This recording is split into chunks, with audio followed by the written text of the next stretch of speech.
Hello everyone, welcome to my channel. My name is Yukti and you're watching me on Kaizen Wave. In today's video, we are going to talk about the research scholars.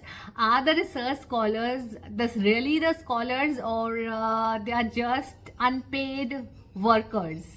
So the plight of research scholars, we are going to talk about it in this video. तो initially क्या होता है कि जब आप research scholar बन जाते हो आपको बहुत प्राउड फील हो रहा है कि चलो अब तो पीएचडी शुरू होगी, जल्दी कंप्लीट करेंगे, डॉक्टरेट बन जाए, डॉक्टरेट मिल जाएगी, डॉक्टर लग जाएगा नाम के आगे। ठीक है, ये सारी चीजें आप सोचने लग जाते हो, पॉजिटिव एस्पेक्ट्स रहते हैं आपके दिमाग में। फिर क्या होता है कि काम के साथ साथ आपको कुछ और काम मिलने लग जाते हैं जो कि आपके लिए एक्स्ट्राज होते हैं। फॉर एग्जाम्पल, आपका गाइड आपको बोल सकता है कि अरे तुम फ्री हो, अवेलेबल हो, चलो मैं तुम्हें काम भेज रहा हूँ, ये अपडेट करके दो मुझे, या तो अगर तुम फ्री हो चलो मेरे साथ कॉन्फ्रेंस में। ये एक अच्छी चीजें हैं, इनको आप इनिशियली हो सकता है कि आप इससे इरिटेट हो कि यार क्यों मुझे एक्स्ट्रा बुलाया जा रहा है, क्यों मेरे को एक्स्ट्रा बोल रहे हैं गाइड करने के लिए, बट ये चीजें आपके लिए एड ऑन ही करेंगी। अगर आपको किसी कॉन्फ्रेंस में आपके प्रोफेसर लेके जा रहे हैं तो आपको नेटवर्किंग में इंप्रूवमेंट मिलेगी। आप नेटवर्किंग करना सीखेंगे अपने गाइड के थ्रू, और आप सीखेंगे कि किस तरीके से लोगों से इंटरैक्ट किया जाता है, उन्हें जाना जाता है और उनसे कनेक्शन बिल्ड किए जाते हैं ताकि आपके प्रोफेशन में आपको फायदा हो, राइट। और इसके सिवाय कुछ ऐसे काम, एक I have forgotten about the sitcom, बहुत पुराना सिटकॉम था, I just came across on YouTube.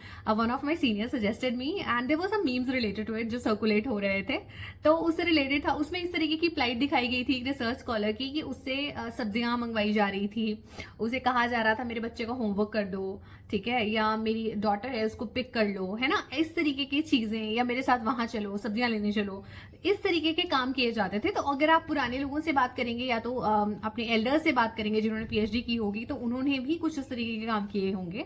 Current scenarios में हम बहुत लकी हैं कि हमें इस तरीके के काम नहीं करवाए जाते हैं, तो इसलिए हमें थैंकफुल और ग्रेटफुल होना चाहिए, ठीक है।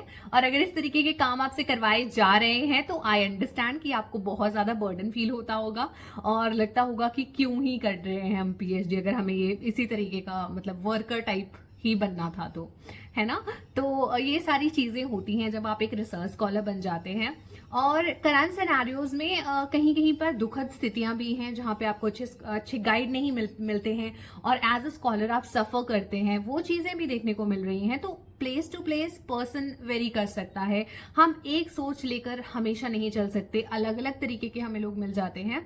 But as a research scholar आपको क्या ध्यान में रखना है कि जब आप एक गाइड चुन रहे हैं, जैसे कि हमने एक वीडियो बनाई थी चूजिंग अ सुपरवाइजर, ठीक है, what is the right way to choose it, there were some tips that we have discussed. तो उन चीजों को आप कंसीडर करके भी एक गाइड को चुन सकते हैं, राइट। तो उन चीजों को भी आप ध्यान रख सकते हैं।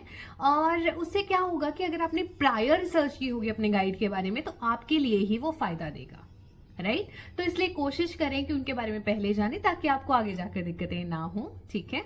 और दूसरी चीजें जो हम बात करते हैं, एज अ रिसर्च स्कॉलर आपको क्लासेस भी लेनी पड़ती हैं बच्चों की, ठीक है, आपको क्लासेस दी जाती हैं, एक शेड्यूल बनाया जाता है आपके लिए भी जिसमें आप क्लासेस लेते हैं, फिर जो आपका फ्री स्लॉट है उसमें आप अपना काम खुद करते हैं, राइट।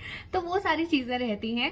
तो हो सकता है कि आपके सुपरवाइजर कह दें कि आज ये वाला लेक्चर भी लेना है आपने दूसरी क्लास का, तो आपको वो भी लेना पड़ सकता है। तो आपको हमेशा प्रिपेयर्ड रहना होता है। ये सारी चीजें बर्डन की तरह नहीं लेनी चाहिए रिसर्च स्कॉलर को। हालांकि जब वो एक पीक टाइम पे होता है जहां उसे खुद के लिए टाइम चाहिए होता है, या अपनी स्टडी को या थीसिस पर काम करने को टाइम चाहिए होता है और उसे नहीं मिल पा रहा होता है, तो उसे वो क्लासेस भी बर्डन लगती हैं कि क्यों मुझे इतनी क्लासेस दी जा रही है, मुझे तो अपना काम करना था, मेरा काम पीछे छूट रहा है, ये सारी चीजें होने लगती हैं। तो वहां पर क्या जरूरी है कि आप अपने गाइड से अच्छे से बातचीत करना जानते हो। अगर आप अपने गाइड से अच्छे से बातचीत होगी, आपका कन्वर्सेशन अच्छा रहेगा, तो उससे क्या होगा कि आप इजिली कन्वे कर पाएंगे अपनी प्रॉब्लम उन्हें। अगर आप प्रॉब्लम कन्वे कर पा रहे हैं तो गाइड एटलीस्ट उतनी कोशिश तो करेगा कि वो आपके लिए कुछ पॉजिटिव कर दे, राइट।